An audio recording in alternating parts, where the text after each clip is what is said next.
ଏଇଗୁରା ନାଇଁ ମାନେ ଏଡିଟର ଯାଜପୁର ତ ସକାଳୁ ସକାଳୁ ଆମେ ବାହାରି ଯାଇଥିଲୁ କାରଣ ଆଜି ଥିଲା ସୋମବାର ଆଉ ଆଜି ଆମେ କପିଳାସର 2 ଦିନର ପଦଯାତ୍ରା ପରେ ଆମେ ଆଜି କପିଳାସରେ ପାଣି ଢାଳିବାର ଥିଲା। ତ ତା ଭିତରେ ଆମେ ଆଉ ସକାଳ 6ଟା ଭିତରେ ବାହାରିକି ପଳେଇଥିଲୁ। ତ 6ଟା ଭିତରେ ବାହାରିବା ଭିତରେ ସେ ଏରିଆରେ ଏମିତିକି ରାସ୍ତା ଥିଲା ମାନେ ଯେତିକି ଭଲ ରାସ୍ତା ନଥିଲା ସେତିକି ଖରାପ ରାସ୍ତା ଥିଲା। ଖରାପ ରାସ୍ତା ମାନେ ଏମିତିକା କାଦୁଅ ପଚପଚା ମାନେ ବର୍ଷା ଯୋଉଟା ହେଇଥିଲା ସେଇଟା ବହୁତ ହିଁ କ୍ରିଟିକାଲ ହେଇଯାଇଥିଲା ରୋଡ ଗୁରା, ଯୋଉଟା କି ମୋ ପାଇଁ ମାନଙ୍କର ହେଇକି ଫାଟି ଯାଇଥିବ ସେଇମାନଙ୍କ ପାଇଁ ବହୁତ ହି କଣ ଆଉ କହିବି ଛାଡ। ସେମିତି କି ପ୍ରୋବ୍ଲେମ ହଉଥିଲା। ତ ମୁଁ ଯେତେବେଳେ ରୋଡରେ ଆସୁଥିଲି ମୁଁ ସେତେବେଳେ ଭାବିଲି ବହୁତ ହି ଲୋକ କମ ଅଛନ୍ତି, ମାନେ 5 ନମ୍ବର ପାଳି ଥିଲା ଏଇଟା ସଂକ୍ରାନ୍ତିଙ୍କୁ ଧଇଲେ। ତ ସେ ଯେହେତୁ ମୁଁ ଭାବିଲି ବହୁତ କମ ଲୋକ ଅଛନ୍ତି, ଯେତେବେଳେ ଉପରକୁ ଆସିଗଲି ଆଉ ଭାବି ନ ପାରିଲିନି କି ଏତେ ଲୋକ କେମିତି କଣ ଯିବି। ତ ତାପରେ ସେଠୁ ଗେଟ୍ ପାରି କଲା ପରେ ଟିକେ ଟିକେ ମତେ ଲୋକ କମ ଭଳି ଲାଗିଲେ, ପୁଣି ସେମିତି ଆଭରେଜ ଲାଗିଲେ କି ନାଇଁ ଲୋକ କମି ନାହାନ୍ତି, କୋଉଠି ରେଷ୍ଟ ନଉଛନ୍ତି, ରେଷ୍ଟ ପଏଣ୍ଟରେ ଅଧିକ ଲାଗୁଛି। ତ ତାପରେ ସେଠି ଆମେ ପହଞ୍ଚି ଯାଇଥିଲୁ ଡାଇରେକ୍ଟ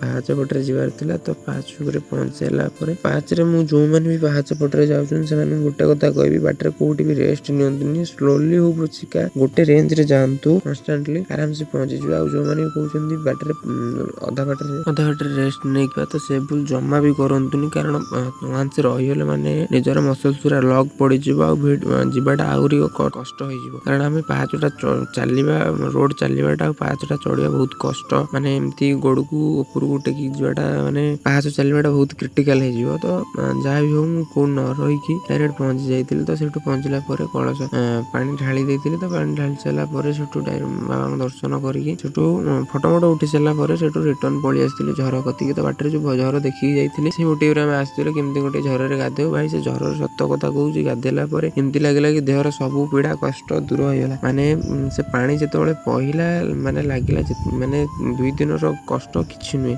ତ ତାପରେ ସେଠୁ ଆମେ ପଳେଇ ଆସିଥିଲୁ ରିଟର୍ନ ତଳକୁ। ତ ତଳକୁ ଆସିଲା ପରେ ଟିକେ ଥଣ୍ଡା ସେମାନେ ପିଇଥିଲେ, ମୁଁ ପିଇ ନଥିଲି ଥଣ୍ଡା, କାରଣ ମୁଁ ଜାଣିଛି ଥଣ୍ଡା ପିଇଲେ ପରିଣାମଟା ମୋ ପାଇଁ କଣ ହବ। ତ ସେଠି ଦେଖିଲୁ କି ଭାଇମାନେ ଯୋଉ ରେଟରେ ଆସୁଛନ୍ତି ବଡ ବଡ ଗରା ଆଣିକି, ତାଙ୍କୁ ସାହସକୁ ମାନିବାକୁ ପଡିବ। ଭାଇ ଏତିକିରେ ମୋ ଗୋଡରେ ଯେତିକି ଫୁଟୁକା ହେଇଛି ତାଙ୍କୁ ମୁଁ ବହୁତ ହିଁ ମାନେ କଣ କହନ୍ତି, ଭଗବାନ ହିଁ ତାଙ୍କୁ ସାହା ଭରସା ଯେମିତି କୁହନ୍ତି ସେମିତିକା। ତାପରେ ଆମର ସେଠୁ ରିଟର୍ନ ଲାଷ୍ଟ ଭୋଜି ହବାର ଥିଲା, ତ ରିଟର୍ନ ପଳେଇଥାନ୍ତୁ। ତ ଭାଇମାନେ କହିଲେ ଚାଲ ଗୋଟେ ଭୋଜି କରିଥା। ତ ଲେଟ୍ ନ କରିକି ଭୋଜି ଗୋଟେ ଆରେଞ୍ଜ କରିଥିଲା। ତ ଭୋଜି ଆରେଞ୍ଜ ଭିତରେ ଭାଇ ଆମର ଆଳୁ ଚୋଖା ରେଡି କରିଦେଇଥିଲା। ଆଉ ଆଳୁ ଚୋଖା ସାଙ୍ଗରେ ଭାତ ଡାଲି ଆଉ ସାଲାଡ ଥିଲା। ତ ସାଲାଡଟା ବହୁତ ରାଗ ଥିଲା, ମୁଁ ଖାଇନଥିଲି। ଭାଇମାନେ ମିଶିକି ସେଠୁ ଭୋଜି କରିଦେଇଥିଲେ। ଆଉ ଖିଆପିଆ ସରିଲା ପରେ ତ ସେଠୁ ଆମେ ଡାଇରେକ୍ଟ ରିଟର୍ନ କରିଥିଲୁ ଘରକୁ। ତ ବାଟରେ ଆଉ କଣ ହେଲା କଣ ନାହିଁ ସେମିତିକା ବାଟ 2 ଦିନ ବାଟ କେମିତି କଣ ରିଟର୍ନ ଆସିଥିଲୁ, ତ ତାକୁ ମୁଁ ଗୋଟେ ଫୁଟେଜରେ କରିଛି। ବାକି ଟାଇମ ଲାପ୍ସଟା କେତେବେଳେ ପୋଷ୍ଟ କରିବି ଜାଣିନି, ଯେବେ ବି ପୋଷ୍ଟ କରିବି ପୋଷ୍ଟିଂ କରିବି। ତ ବାଟରେ ଆଇଲା ବେଳେ ବହୁତ ହିଁ ମଜାମସ୍ତି ହେଇଥିଲା। ତ ସେଠୁ ଆମେ ଆସିଲା ପରେ ଲାଉଲାଇ ଗାଁରେ ସେଠି ଟିକେ ଥଣ୍ଡା ପିଇ ଦେଇଥିଲୁ। ତ ଥଣ୍ଡା ପିଇ ସାରିଲା ପରେ ଆମେ ଡାଇରେକ୍ଟ ପଳେଇଥିଲୁ ଆମ